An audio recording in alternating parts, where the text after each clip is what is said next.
사랑하는 영락교회 지체들에게 주 안에서 평화 인사를 전합니다. 오늘은 2024년 6월 12일 수요일입니다. 오늘의 묵상 본문은 이사야서 6장 1절로 13절까지의 말씀입니다. 오늘 본문 말씀 6장 1절부터의 말씀은 이렇게 시작합니다. 우시야 왕이 죽던 해에 내가 본즉 주께서 높이 들린 보좌에 앉으셨는데 그의 옷자락은 성전에 가득하였고, 이사야를 선지자로 부르시는 이제 그 소명의 순간을 말씀하고 있죠. 그래서 6장 5장까지의 결론이 어제 나눈 말씀 화 있을진저로 끝을 맺고 이제 이사야의 부르심, 그 부르심 가운데로 나아가는 겁니다. 우시야 왕이 죽던 해인데, 죽던 해니까 아직 우시야가 뭐 죽었는지 죽은 후인지 죽기 직전인지는 알 수 없는데, 우시야 왕 때는 그 유다 왕국이 이제 다시 전성기 때의 국력을 회복하고 마지막 그 외형적으로 현상적으로는 이제 마지막 불꽃을 태우던 이제 그런 곳이죠. 예. 조선이 망하기 전에 영종조 시기 같은 그런 때예요. 그러니까 뭔가 좀 되나 이렇게 생각하고 있지만 사실은 뿌리가부터 썩어가고 있었던 것이죠. 형식적인 제사는 드리지만 본질의 신앙은 완전히 죽어버린 그런 때였던 겁니다. 그리고 세상을 쫓으니까 경기가 좋으니까 뭔가 좋아 보이지만, 하지만 그 모든 걸 태우고 나면 그러면은 소멸하고 마는 그런 한계가 분명한 그런 순간을 이사야가 노래하고 있었는데 주님의 부르심을 받은 겁니다. 내가 본즉 이렇게 돼 있어요. 내가 보았다라는 게 무슨 말일까요? 주님의 성전을, 하나님은 영이시고 하나님은 초월이신데 어떻게 하나님을 볼 수 있을까요? 하나님을 봤다는 게 무슨 말일까? 내가 보았다라는 것, 내가 봤다는 게 내가 뭘 봅니까? 내가 눈으로 뭘 봤다는 것은 내 경험으로 그 본 것을 인식했다는 뜻이죠. 내가 경험하지 않은 것, 내 경험 속에 없는 것, 내가 구조적으로 이해할 수 없는 것은 보지 못하죠. 그게 인간의 인식의 분명한 한계입니다. 하물며 인간의 인식의 한계를 뛰어넘어 계시는 주님을 어떻게 만날 수 있을까요? 이걸 봤다는 게 무슨 말인가라는 것 자체가 도전이 되죠. 근데 분명한 것은 이 영적인 체험이겠죠. 들어 올려져서 무슨 어디 갔다 온 게 아닌 다음엔 우리 육신을 입고 그런데 갔다 올 수가 없죠. 분명한 것은 영적인 체험입니다.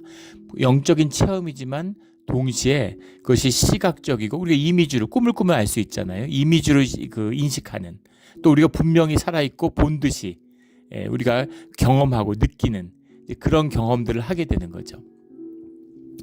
그런 신비한 체험을 했다는 겁니다. 분명히 물론 그런 인지적으로 본다면 여호와의 이사야의 그런 내적인 체험이고 또 이사야의 영적인 체험이죠. 무의식의 체험일 겁니다. 그러나 동시에 그것은 의식과 무의식이 통합된 존재, 자신의 실존적인 그런 경험인 거죠. 전면화된 또 그런 체험이기도 한 거죠. 그렇게 주님의 임재를 경험했다라는 겁니다. 높이 들린 보좌에 앉으셨는데 그의 옷자락은 성전에 가득하였고, 주님의 위엄을 표현하는 거죠. 실제로 뭐 길다란 옷을, 동서고금을 막론하고 옷이라는 것이 권위를 상징하죠. 옷을 질질질 끌잖아요. 심지어 지금도 그렇죠. 결혼식 할 때 신부의 웨딩드레스가 이렇게 신부가 옷을 입었는데 그 옷이 길게 뒤에 늘이워져 있잖아요. 그래서 옷을 그 직원들이 다니면서 이렇게 피고 그걸 이렇게 붙잡아주고 그러면서 옷을 쫙 끌고 올라가죠.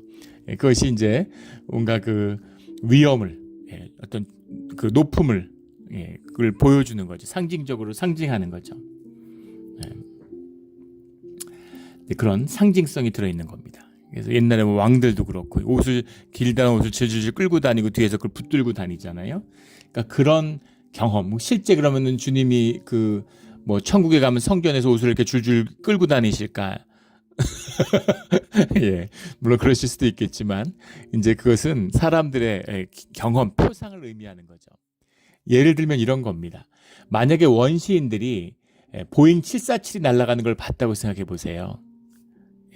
뉴기니아 같은 데 살고 있는 원신을 데려와서 보잉 747 같은 게 날아가는 걸 한번 봤다고 한번 생각해 보십시오. 그걸 뭐라고 묘사하겠습니까?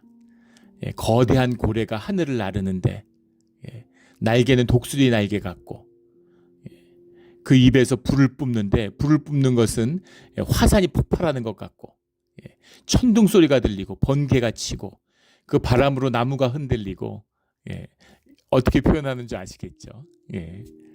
근데 우리가 보면 어떻습니까? 보잉 747이네. 보잉 747 뭐 i9이네. 신형 나왔나 보네. 뭐 이런 식으로 볼 수 있겠죠.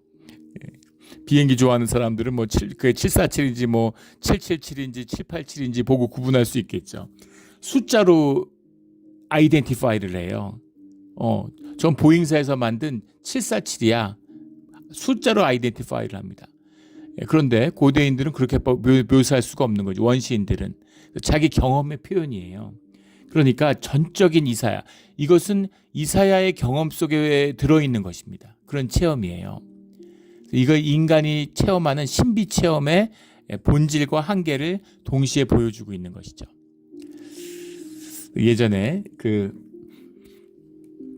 제가 잠시 있었던 수도원의 원장님이 서울에 있는, 우리는 몬트레이 영락교회인데 서울에 있는 영락교회에 담임 목사를 하셨는데, 그게 우리 이 교단의 이제 뿌리 같은 곳이잖아요.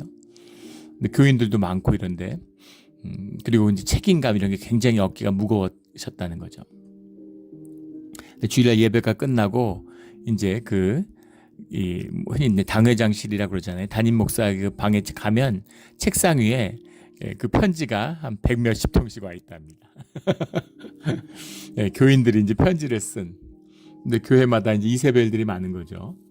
그래서 내가 하나님한테 계시를 받았는데 교회를 이렇게 해야 된다. 이건 이렇게 해라 저렇게 해라 이런 훈수 두는 편지가 100수십 통이 와 있대요. 굉장히 마음에 부담이 된다는 거죠. 왜냐하면 그 주님의 말씀일 수 있잖아요. 물론 헛소리일 수도 있고 잘못 봤을 수도 있겠지만. 그래서 그것이 굉장히 마음에 부담이 되었다라는 그런 말씀을 들은 기억이 납니다. 자, 하나님의 말씀을 내가 들었어요.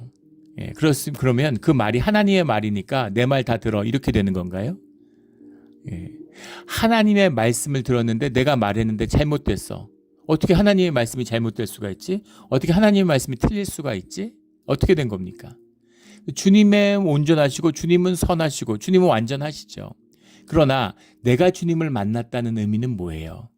내가 주님을 만났다는 의미는 나의 경험 안에 주님이 당신을 제안하셨다는 뜻입니다. 엄마가 애기하고 얘기하는데 애가 30살쯤 되면 이제 저희 아이들이 20살이 너무 전후가 되고 이러니까 대화가 돼요. 책 본 얘기도 하고 뭐 별 얘기를 다 합니다, 서로. 그러니까 얼마나 감사하고 좋은지 몰라요. 그리고 애들 엄마 생각도 나죠. 엄마가 살아있었으면 애들하고 정말 많은 얘기를 할 수 있었을 텐데, 아이들의 많은 면을 누릴 수 있었을 텐데 하는 아쉬움이 있습니다. 근데 어릴 때는 어때요? 갓난 애기하고도 엄마가 대화를 하죠. 근데 막 이렇게 엄마가 다 얘기하잖아요. 아유 그랬어요 이러면서. 아이고 밥을 많이 먹고 배가 부르니까 기분이 좋아요 이러면서 막 이렇게 엄마가 얘기를 하죠. 대화를 하는데 아이의 수준에 맞춰서 으르르 까꿍 이렇게 막 애기 소리 내고 그런 거예요. 그걸 생각하시면 됩니다. 내 수준에 맞춰서 대화를 하는 거죠. 내가 하나님 수준이 된 게 아니라 하나님이 내 수준이 돼 주신 거예요. 그렇다고 하나님이 내 수준은 아니죠. 내 수준에 맞춰 주신 겁니다. 그래서 하나님의 온전한 말씀이 임했지만 나의 언어, 나의 지식, 나의 경험의 한계 가운데 제한이 되는 거죠. 그래서 주님은 맞으시겠지만 나는 틀릴 수 있는 겁니다. 이걸 명심하셔야 돼요. 또 이런 분도 있습니다. 우리가 주님의 말씀을 공부하는데 다른 공부가 뭐가 필요가 있습니까? 이렇게 얘기하는 사람도 있어요. 유대인의 초정통파 유대인들 아무 공부도 안 해요. 성경만 읽습니다. 직업도 안 갖고 훈련도 안 받고 아무것도 안 하고 성경만 읽어요. 그 초정통파 유대인이 지금 유대인 인구의 한 15% 되는데 곧 20% 된다고 그러죠. 그게 이제 유대 이스라엘의 가장 큰 지금 어려움이다. 뭐 이런 얘기를 합니다. 군대도 안 가고 원래는 이제 말씀에만 전념하라고 해가지고 그런 특혜를 주는 건데 세금도 안 내, 군대도 안 가, 봉사도 안 해, 생업도 안 해, 그리고 성경만 읽는 거예요. 그렇게 되면 안 된다는 겁니다. 주님이 기뻐하시지 않아요. 성경 묵상은 그렇게 하는 것이 아닙니다. 성경은 삶으로 사는 것이지 지식으로 쌓는 게 아니에요. 제가 제일 싫어하는 말 중에 하나가 성경 공부한다는 얘기입니다. 성경 공부해서 뭐해요? 성경 공부, 물론 목사 될 사람들, 목회자들은 성경을 공부해야죠. 성경 공부해서 뭐 직업적인 종교인이 될 겁니까? 성경은 삶으로 사는 거예요. 삶으로 살아야 깨닫고 삶으로 살아야 그 말씀이 자랍니다. 그 말씀을 묵상하고 말씀이 통해서 주님의 이 성경을 통해서 주님이 말씀하시는 걸 듣게 되는 거죠. 이게 말씀의 비밀이에요. 근데 삶을 살지 않고 이원화시키면서 종교로 살면서 다 바리새인 되는 거죠. 그리고 막 성경 공부를 죽어라고 하니까 다 독해져 가지고 권위는 점점 흔들리고 질서는 무너지고 싸움하면은 독하게 싸우는 겁니다. 이게 한국 교회를 무너뜨린 원인 중에 하나죠. 우리 말씀을 삶으로 사는 우리 모두가 되기를 주의 이름으로 축원합니다.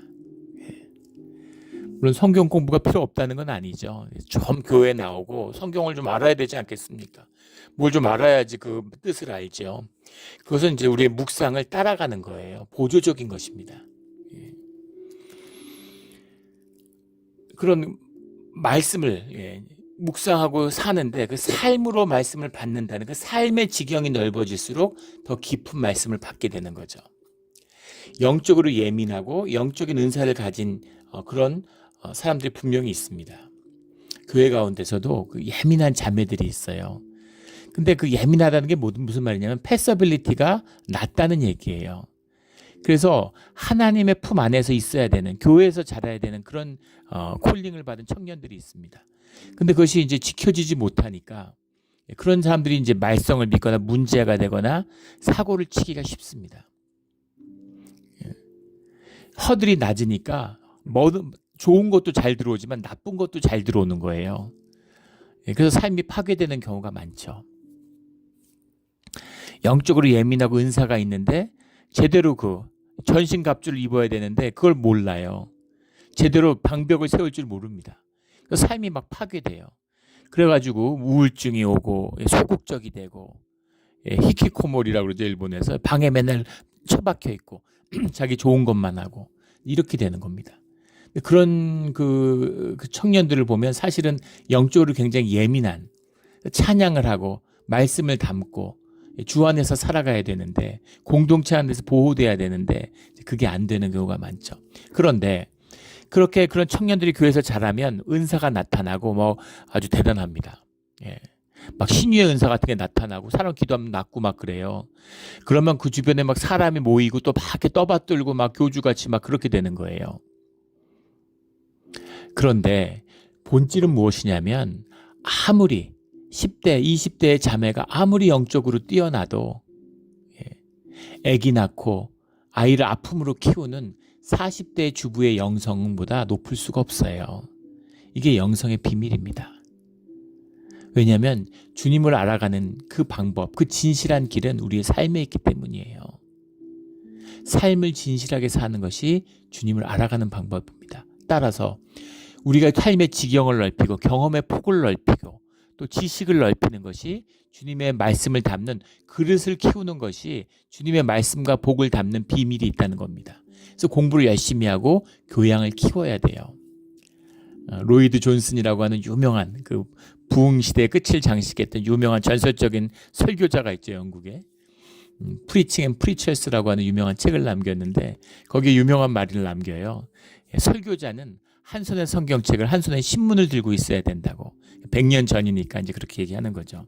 요즘은 이제 신문 들고 있는 사람 없겠지만 신문을 들고 성경을 들고 있고 저도 그걸 느낍니다. 교회에 있고 직업적인 종교인으로 사니까 삶의 모든 부분이 보호되고 있잖아요. 그러니까 사회에 대한 관심이 점점 사라지는 거예요. 교회에서 사는 게 전부같이 느껴지는 거죠. 별로 그런데 영향을 안 받으니까. 근데 그래서는 안 된다는 겁니다. 한 손에 신문을 떼서는 안 돼요. 세상을 잃는 눈을 놓쳐서는 안 되는 겁니다. 왜냐하면 복음이 그 가운데, 섭리가 그 가운데 역사하고 있기 때문인 거죠. 그래서 그 삶의 이야기와 만나야 되는 겁니다. 그래서 공부해야 하고 책을 읽어야 돼요. 책을 열심히 읽고 삶의 지경과 이해의 폭을 넓혀야 됩니다. 그때 복음이 더 풍성해지는 거죠.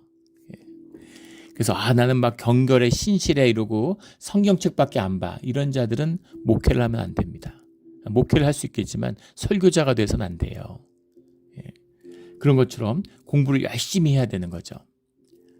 그 한국에 있을 때도 유스 그룹 고등학생들 예. 예. 성경을 열심히 공부하는데 성경만 읽고 공부를 안 하는 거예요. 그래서 언뜻 보면 뭐 신실하고 목사 되려고 그러나 뭐 그런 콜링이 있나 싶은데 아니죠. 예. 자기가 직면해야 할 삶의 실제를 외면하고 있는 겁니다.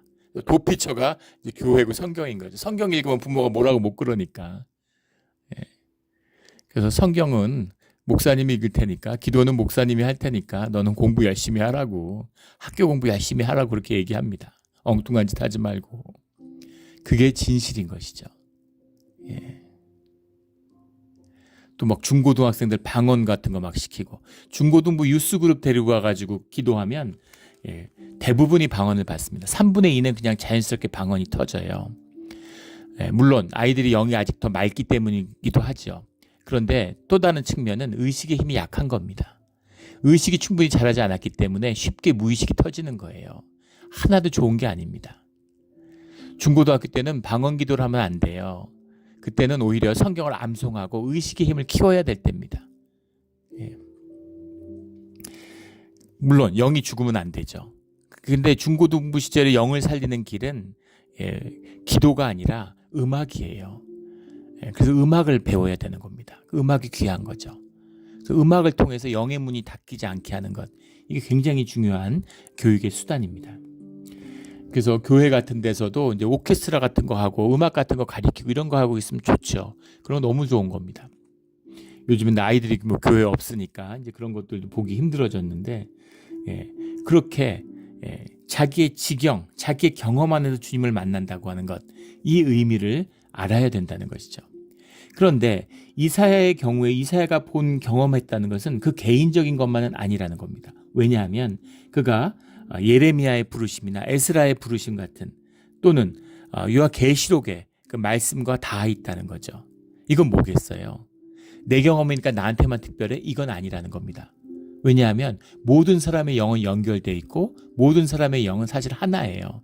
그래서 내 안의 영의 체험이지만 동시에 그것이 본질적이고 그리고 원형적인, 근본적인, 본질적인 그런 체험과 맞닿아 있다는 겁니다.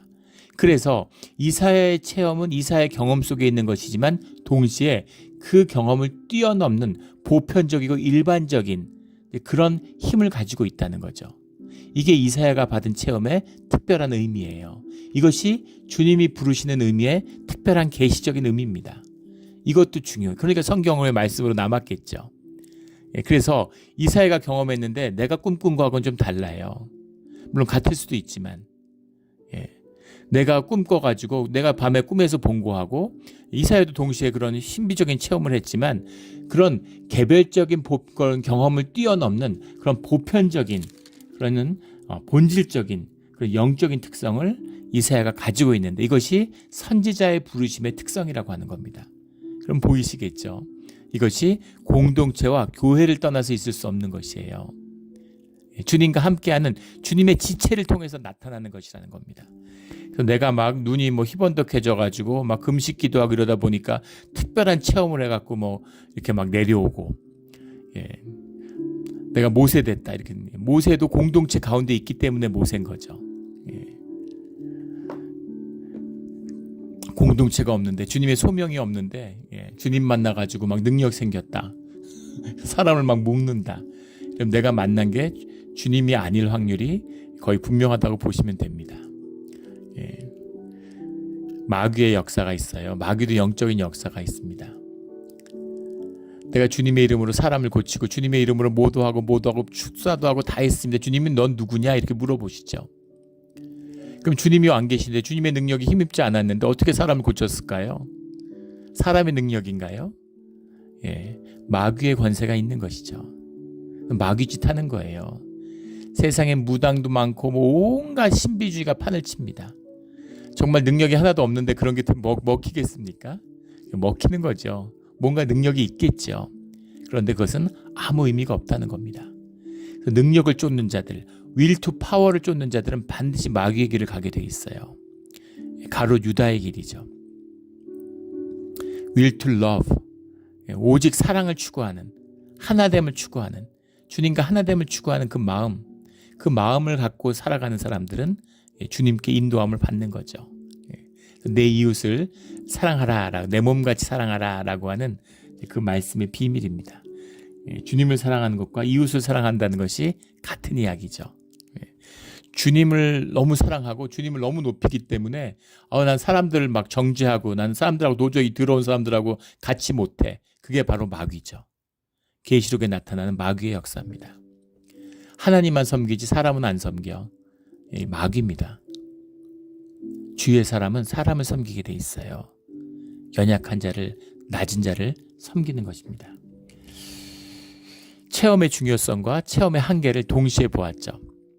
이사야가 부름을 받은 겁니다. 한 해 높이 들린 보좌 앞에 앉았는데 2절에 스랍들이 모시고 섰는데 각기 6날개가 있어. 스랍이라는 게 이제 세라핌이라는 말인데, 세라핌이라는 말은 사라프의 복수입니다. 사라프라는 말은 이제 뱀이란 뜻이 들어있어요. 그리고 사라프라는 말은 태운다라는 불이라는 뜻도 들어있습니다. 소멸하는 불, 타는 불이라고 묘사되는 주님의 임재처럼 주님의 주위에 불이 놓여있다, 불의 강이 놓여있다. 뭐 이렇게, 그것도 사라프의 또 다른 표현입니다. 또 주님을 섬기는 그 종들의 모습이죠. 근데 이게 뱀이란 뜻을 갖고 있기 때문에 사실은 이것이 이제 하와를 창세기에서 뱀이 찾아오잖아요. 사라프가 찾아온 겁니다. 그래서 이것이 사실은 주님을 섬기는 타락한 종이다. 그 사특한 마음이 든 그런 천사가 와서 하와를 이제 유혹했는데, 그래서 그 타락한 천사의 이야기, 그 계시록의 이야기가 창세기의 이야기가 다 있다. 이제 그렇게 뭐 해석되는 이제 보는 견해도 있죠. 불타는 자예요. 사라프는 불타는 자입니다. 그래서 세라핌들이 주님을 모시고 섰는데, 모시고 섰다라고 이제 번역을 했는데, 오메딤 미말로 이런 말입니다. 오메딤 미말로. 오메딤이라는 말이 이제 서 있다, 스탠드 이런 말이고, 미말이라는 말이 이제 알라흐라는 말에서 온 건데, 어보브 무엇 위에, 알라흐라는 건 go up, climb 올라간다 이런 말입니다.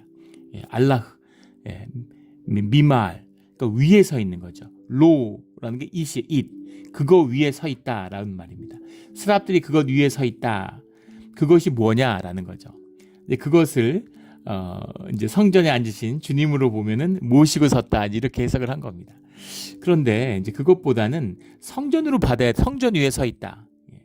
또는 옷자락으로 볼 수도 있겠죠. 문법적으로 보면. 근데 주님의 옷자락을 밟고 서 있다. 그렇게 보긴 어렵겠죠. 그러나 이 옷자락이라는 것이 물질적인 의미가 아니니까. 그러니까 주님의 권위 위에 서 있다. 주님의 섭리 위에 가운데 임재 위에 있다. 이렇게 볼 수도 있겠죠. 그래서 아무튼 그 위에 있는 것입니다. 그러니까 날개가 있고 날개짓을 하는 것으로 봐서 이렇게 지상이 아니라 공중에 떠 있는 것 같은 그런 모습을 상상할 수도 있겠죠. 거기에 거대한 화염같이 보이고 그 영광을, 그 빛을 뭐라고 말할 수가 없는 거죠. 압도되고 있는 겁니다. 근데 거기에 이제 스랍들이 서 있는데 천사들 생각하면 되겠죠.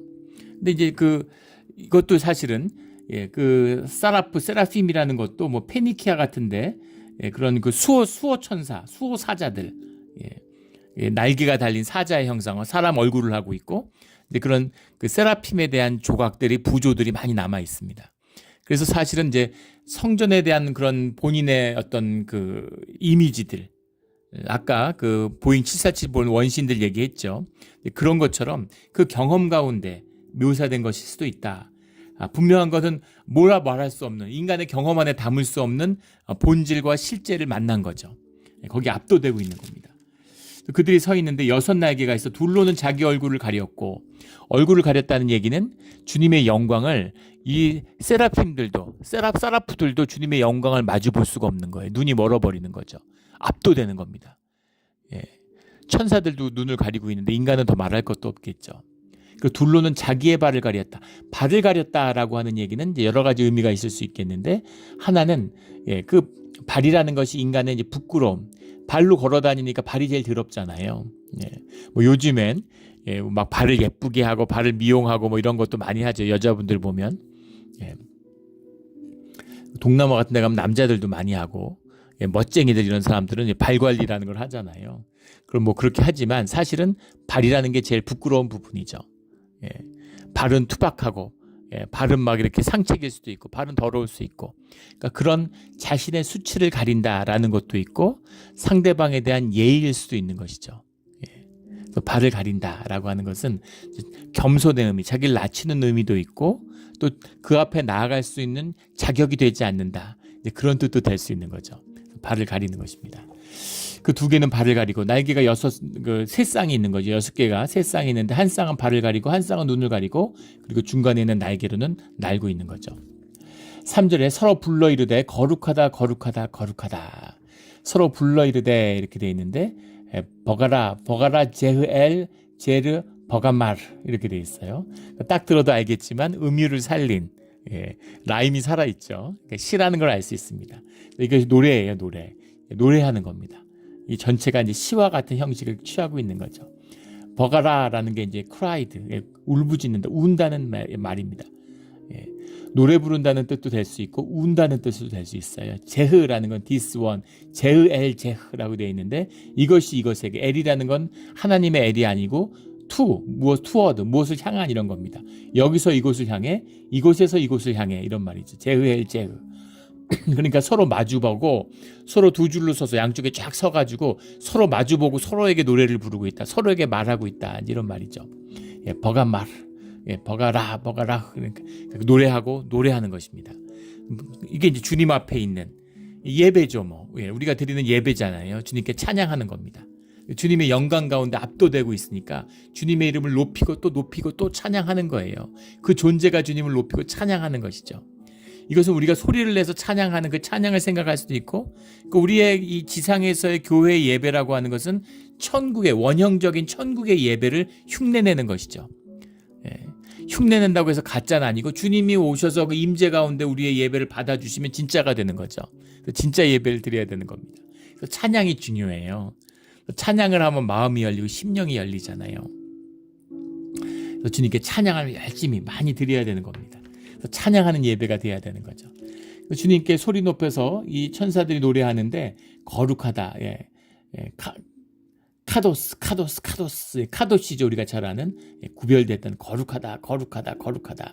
이 말씀이 이제 역사적으로 여러 가지 이제 중요하게 생각됐던 건 이게 3번 반복되니까 이것이 삼위일체 교리에다가 이것을 이제 근거로 쓰려고 하는 겁니다. 근데 그건 좀 억지죠. 뭐 그렇게까지 할 필요 없을 것 같아요. 반복의 의미입니다. 우리가 여호와를 만났는데 환상 가운데 여호와를 만났다는 게 뭡니까? 하나님은 영이신데 우리가 주님의 형상을 어떻게 만나요? 우리가 만났다는 의미가 뭐겠습니까? 우리가 육체의 경험, 육신의 경험 가운데 이 3차원의 경험 가운데 묶인 존재인데 그 경험 가운데 만난 주님이 누구예요? 그 주님이 예수님이잖아요. 그런데 예수님은 이미 우리와 함께하지 않으신데 함께하실 때는 육신으로 만났지만 함께하지 않으시는데 보혜사 성령 예수 그리스도의 영을 만나는 것이 우리가 만나는 하나님이죠. 그래서 우리가 하나님이라고 고백하는 교리적으로 고백하는 하나님은 크신 분이죠. 우리가 짐작하거나 경험에 담을 수 없는 존재죠.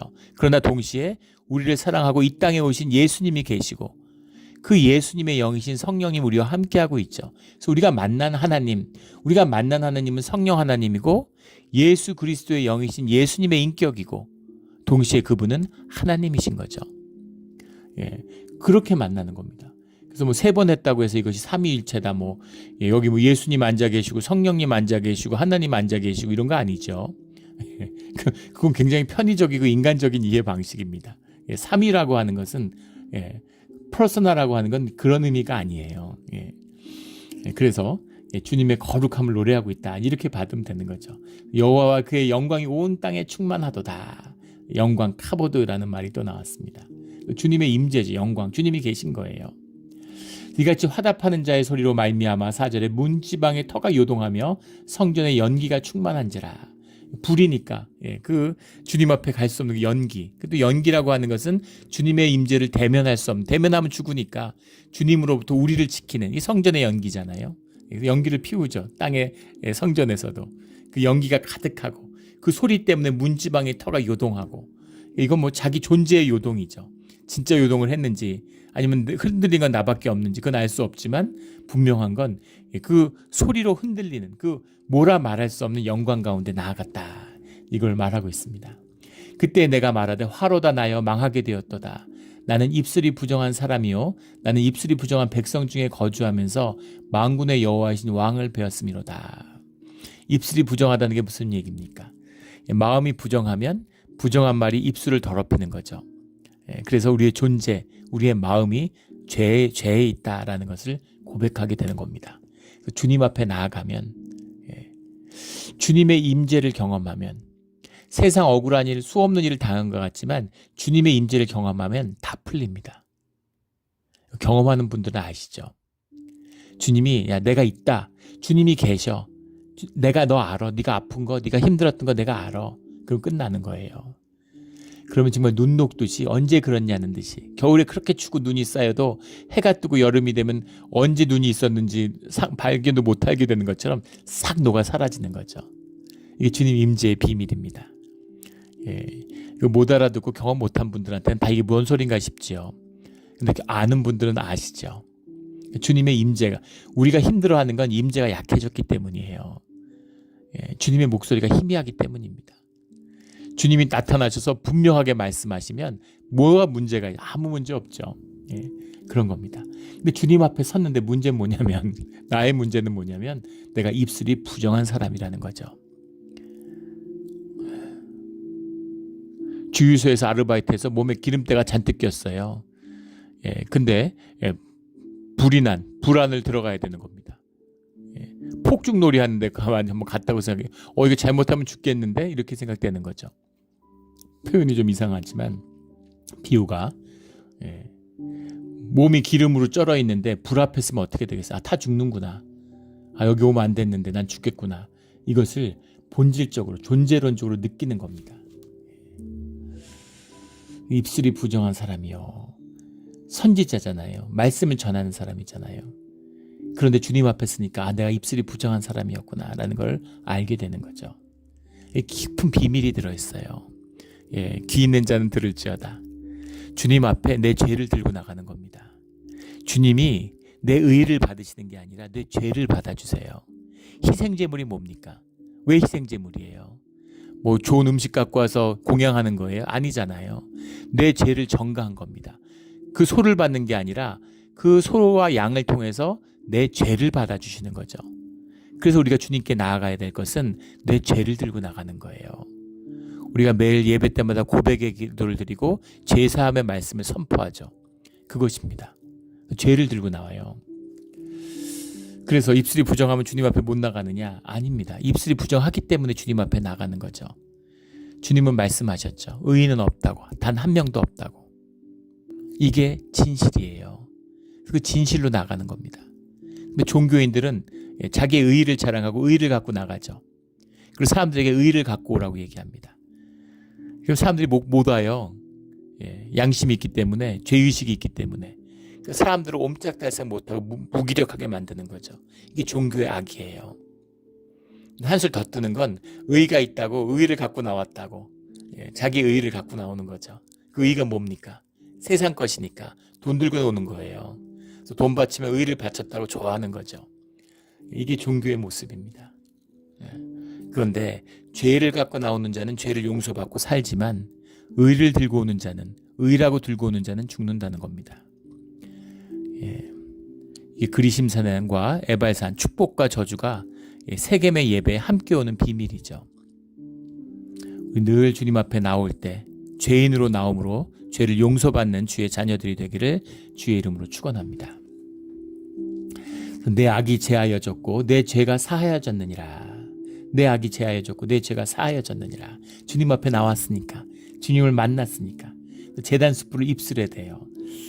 이 7절 말씀은 이제 제가 제일 즐겨하는 기도에 저도 이제 설교자의 부르심, 전도자의 부르심을 받았기 때문에 주님 앞에 제일 많이 드리는 기도, 특히 이제 우리 주일날 예배를 때 이제 설교하러 올라가잖아요, 단위로. 근데 그게 이상합니다. 제가 대학에서 한 15년, 20년 가까이 학생들 가르쳤어요. 근데 강의를 6시간 하던 9시간 하던 여름 같은데 무슨 특강 같은 거 그런 거 하면은 하루에 12시간도 강의합니다. 12시간은 아니지만 9시간 정도 강의했던 것 같아요. 예, 그래도 뭐 그것 때문에 무슨 힘들거나 지치거나 또는 그런 걸 뭐 준비하는데 부담을 느낀 적이 한 번도 없습니다. 6시간을 이어서 연강을 해도 전혀 부담이 없어요. 예. 그 저는 주님이 주신 은사라고 생각하는데, 예, 그런 걸로 뭐 스트레스 받는다든가 준비하는데 힘들다든가 이런 거 없었습니다. 즐겁죠. 재밌죠. 그런데 예, 설교를 준비하면 마음이 무겁고 힘들어요. 굉장히 힘듭니다. 그리고 그 단위에 오르기 전에 엄청나게 긴장이 돼요. 한 번도 강의하고 이런데 긴장된 적이 없습니다. 그런데 왜 설교는 그렇게 긴장이 될까요? 예, 우리 아침에 2일 묵상 이거 나누는 것도 굉장히 긴장이 됩니다. 준비하기 전에, 시작하기 전에 굉장히 예, 기도하고 마음을 가다듬고, 예, 화장실에 가서 물로 눈도 씻고 코도 씻고 입도 씻고, 그리고 와서 또 앉아서 기도하다가 또 가서 또 씻고 오고 막 이렇게 합니다. 예, 주님께 제단 숯불로 입술을 지져달라고 기도하죠. 예배 때도 그렇고 늘 말씀을 전하기 전에 제단 숯불로 입술을 지져달라고 그렇게 기도드립니다. 예, 우리의 마음의 죄 때문인 거죠. 입술을 정결하게 주님이 해주셔야 되는 거죠. 주님 말씀하시옵소서. 제단 숯불로 입술을 지지고 주님 말씀하여 주시옵소서. 이렇게 예, 주님께 기도하는 것입니다. 이게 이사야서 6장 7절의 말씀이에요. 늘 제단 숯불로 입술을 지지고 마음의 죄를 용서받는 우리 모두가 되기를 주의 이름으로 축원합니다. 8절에 주님의 목소리가 들리는데 음성이 내가 누구를 보내며 누가 우리를 위하여 갈꼬 이렇게 말씀하시니까 내가 여기 있나이다. 나를 보내소서. 이사야의 고백이죠. 나를 보내소서. 제가 있습니다. 9절에 여호와께서 이르시되 가서 이 백성에게 이르기를 너희가 듣기는 들어도 깨닫지 못할 것이요 보기는 보아도 알지 못하리라 하여. 이 말씀을 그냥 이렇게 문자적으로 읽으면 이상하죠. 가서 백성에게 이르기를 너희가 들어도 깨닫지 못하며 보아도 알지 못하리라. 그럼 뭐하러 전하는 겁니까? 깨닫지 못하고 들어도 알지 못하는데 이 말씀 왜 전하는 거예요? 이 얘기를 전하라는 게 아니죠. 이게 지금 이르기를 하고 이렇게 바로 나오니까 지금 원문에 정확하듯 가서 이 백성에게 이르기를이 아니라 들은 것을 계속 알려라. 이게 원문의 그 해석입니다. 들은 것을 계속 알려라. 그 다음에 for al이란 말이 들어있어요. but not. 예, al이라는 건 부정접두어죠. 예, 그러나 안 된다 이런 말이죠. 가서 계속 들은 것을 백성에게 전해. 하지만 백성들은 깨닫지 못하고 백성들은 보아도 알지 못한다. 이 말씀입니다. 예. 하지만 네가 그 말씀을 증거해야 된다는 거죠. 이게 주님의 말씀을 전하는 이 깊은 섭리예요. 예. 이 백성의 마음을 둔하게 하며 그들의 귀가 막히고 그들의 눈을 감기게 하라. 염려하건대 그들이 눈으로 보고 귀로 듣고 마음으로 깨닫고 다시 돌아와 고침을 받을까 하노라. 돌이키기를 기다리고 심판을 연기하신 주님이잖아요. 그런데 때가 찼다는 것이죠. 때가 차서 이제 죄가 관영한 그 죄인들을 심판할 때가 이르렀다는 겁니다. 그런데 그들에게 말씀을 선포하는 것이 죄를 확정짓는 거죠. 그 진실을, 그 주님의 진리를, 그 공의를 분명히 하는 겁니다. 예. 죄를 짓고 있는데 야 그거 불법이야. 그거 불법인 거 정확히 알아도 이렇게 그 법을 분명히 모르고 그랬어요. 저는 몰랐어요. 이렇게 얘기할 수 없는 것이죠. 그래서 이 말씀의 선포의 의미를 분명히 알아야 한다는 겁니다. 예. 그 미국의 최고의 설교가가 이제 조나단 에드워드라고 그러죠. 미국의 기독교 역사 가운데. 근데 조나단 에드워드가 목회를 할 때 설교집이 남아 있는 거죠. 그 설교를 들은 사람이 없습니다. 인디언 선교를 했는데 인디안 교회를 했는데 인디언이 백인이 하는 교회 옵니까? 지금도 마찬가지. 아무도 안 와요. 아무도 없는 교회에서 매주 설교한 겁니다. 이게 설교예요. 예, 이게 설교입니다. 누구 들으라고 하는 게 아니에요. 주님 앞에 선포하는 겁니다. 세상을 향하여 선포하는 거예요. 누가 듣든 안 듣든 중요하지 않습니다. 예. 그 사람이 누가 들었느냐. 세상에서는 막 회중이 많으면 막 큰 목사라 그러고 사람이 없으면 아유 목사 뭐가 문제가 있지 이런 식으로 얘기하잖아요. 예, 우리 총회 같은 데 가봐도 총회 가면은 작은 교회, 예, 저희도 작은 교회를 섬기고 있지만 작은 교회 목회자들은 참 서럽습니다. 큰 교회 목사들은 막 이렇게 떠받들고 막 뭐 뭐든지 하여간 뭐든지 다 칭찬해요. 예, 힘이 있으니까. 칭찬할 게 아무것도 없으면 예, 믿음이 좋고 기도하는 분이라 그럽니다. 예. 그런데 작은 교회를 섬기면 예, 뭔가 네가 현찮으니까 그렇지 이런 식으로 자꾸 정죄하는 거죠. 예, 그래도 뭐 말씀도 좋고 인격도 훌륭하고 흠잡을 데가 없는 것 같으면 예, 하나님은 믿음이 약하다 그러고 기도를 안 한다 그럽니다. 서름이 많아요. 이게 세상의 눈이고 현상의 눈이고 종교인들의 눈으로 보는 것이죠. 그런 게 중요한 것이 아니라 예레미야도 이사야도 마찬가지죠. 예, 핍박받는 종들이었습니다. 예. 그러나 주님의 말씀을 증거하는 전도자이고 설교자이고 예, 그것을 보고 판단하는 분은 주님이시라는 거죠. 주님의 이름으로 선포하면 되는 겁니다. 예. 저도 이거를 이제 묵상 녹음하고 있는데 듣는 분이 별로 없죠. 우리 교인들이나 듣고 또 우리 교회 밖에 있는 듣는 분들이 뭐 많지 않죠. 그러니까 우리 막내가 그 속상해해요. 예. 예.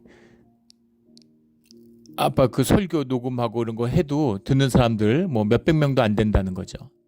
예. 근데 자기 친구가 고등학생인데 래퍼인데 예, 걔가 뭐 인생은 이런 거라고 이렇게 쓰면은 예, 좋아요가 수천 명이 붙는다는 거예요. 그런 시대죠. 예. 뭐 인생에 뭐라고 얘기하는 게 문제겠습니까? 무슨 아이돌 그룹 이런 데서 핫도그 먹는 거 올려도 뭐 조회수가 6억 회가 나왔다는 거 아니에요? 그걸 왜 보고 있겠습니까? 예, 그런 시대죠. 근데 그런 게 중요한 게 아니라 몇 명이 받느냐가 중요한 게 아니라 예, 주님의 말씀을 선포하는 그것으로 끝나는 겁니다. 그것으로 할 일을 다 한 거예요. 사람들이 듣고 좋아하든 말든 듣든 안 듣든 상관없는 겁니다. 예, 사람들이 듣지 않아. 하지만 가서 말씀을 분명히 선포해. 이렇게 얘기하자 11절에 내가 이르되 주여 어느 때까지니까 이사의 마음 가운데에도 애통함이 있는 것이죠. 예. 기다리고 돌이키길 원하시는 주님, 이대로 끝은 모든 게 끝나는 것은 아니라 주님의 남은 자의 역사가 있다는 것을 믿고 있는 거죠. 그 깊은 주님을 향한 신뢰가 있는 겁니다. 내가 이르되 주여 어느 때까지니까 예. 알고 싶은 거죠. 예. 나의 때가 멸망의 때가 아니길 원하는 거죠. 주님의 구속의 때가 되기를 원하는 마음이 있는 거죠. 어느 때까지니까 이렇게 물었는데 주님이 놀라운 답변을 하시는 겁니다. 13절에 그 중에 10분의 1이 아직 남아있을지라도 이것도 황폐하게 될 것이니 하나님의 심판이 임해서 황폐하고 주민들이 없고 가옥들이 사람이 없고 토지가 황폐하게 되며 그렇게 되는 주님의 심판이 임하는데 10분의 1이 아직 남아있을지라도 10분의 1이라는 건 의미가 있죠. 물론 작은 수를 의미하는 뜻도 있지만 10분의 9가 망하면 어떻게 되겠어요? 보통 전쟁에서 전멸했다고 하는데 전쟁에서 60%가 죽으면 완전히 그 부대가 돈자돼 버린다는 거죠. 와해돼 버린다는 거예요. 예. 근데 10분의 1이라는 숫자는 그런 숫자가 아니죠. 10분의 1, 우리가 11조를 드리잖아요. 10분의 1이지만 모든 것을 상징하는 표상입니다. 그것처럼 10분의 1이 남았지만 아직 주님은 온전한 회복을 약속하고 계시는 것이 10분의 1이에요. 예. 그런데 10분의 1이 아직 남아있는데 이것도 황폐하게 된다. 10분의 1이 남았는데 10분의 1도 부신다 이런 말씀이신 거죠. 무서운 말씀입니다. 지금 코로나 한 1, 2년 겪었으니까 예, 교인이 이제 세계적으로 미국도 그렇고 한국도 그렇고 한 절반 줄었다는 거 아닙니까? 예, 이게 70년 겪으면 어떻게 될까요? 남아있는 교인이 있을까요? 예, 그런데 남아있는 사람이 있다는 거죠. 예, 이게 예루살렘 귀환의 비밀입니다. 코로나의 고통 전통 그런 거하고는 반대예요. 오히려 돌아오는 자들이 있다는 거예요. 예. 시온을 그리워하고 예루살렘을 그리워하며 강변에서 밤마다 눈물 짓는 자들이 있었다는 겁니다. 이것이 구속의 역사의 비밀이죠. 10분의 1이 남았는데 그것도 황폐하게 될 것이나 밤나무와 상수리나무가 배임을 당하여도 그 구루터기는 남아있는 것 같이 상수리나무와 밤나무를 자르는데 그 자르면 구루터기 위에서 또 줄기가 나와서 자라서 올라간다는 거죠. 구루터기라는 게 이제 뭐 바세바트, 바사바타 이런 말인데 나차브라는 말에서 왔어요. 서 있다 이런 말입니다. 그리고 구루터기도 되고 줄기도 되고 사실 가지도 되는 말인데 근데 그 구루터기 가운데 거룩한 씨가 이 땅에 그루터기니라. 거룩한 씨, 코데스 제라라는 말인데, 제라가 이제 자라라는 말이 원형이죠. 씨야, 씨드, 씨 뿌린다 이런 뜻인데, 거룩한 씨, 남은 자가 이 땅에 그루터기가 된다. 거기서 다시 시작한다. 망하고 거기서 또 망해서 완전히 망한 것 같지만 망하지 않고 살아있는 거룩한 씨앗의 역사가 시작된다라는 겁니다.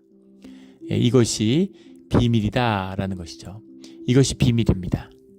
이것이 하나님의 남은 자의 비밀이에요. 우리가 살아가는 시대가 이사야의 시대와 비슷할 겁니다. 지금이 이제 우시야 왕 때의 마지막 같은 때죠. 세상이 흥청거려요.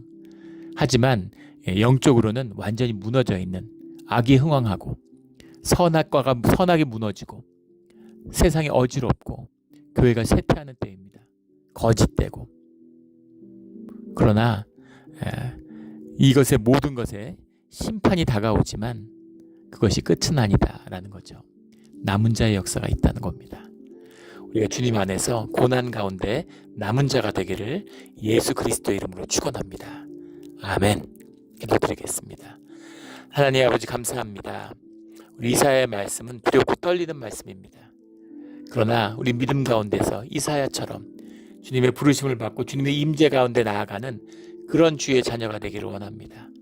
말씀을 입에 닫고 제단 숯불로 입술을 찢어서 정결한 말과 깨끗한 마음으로 살아가는 주의 자녀가 되게 하여 주시옵소서. 감사하며 예수 그리스도 이름으로 기도드렸습니다. 아멘.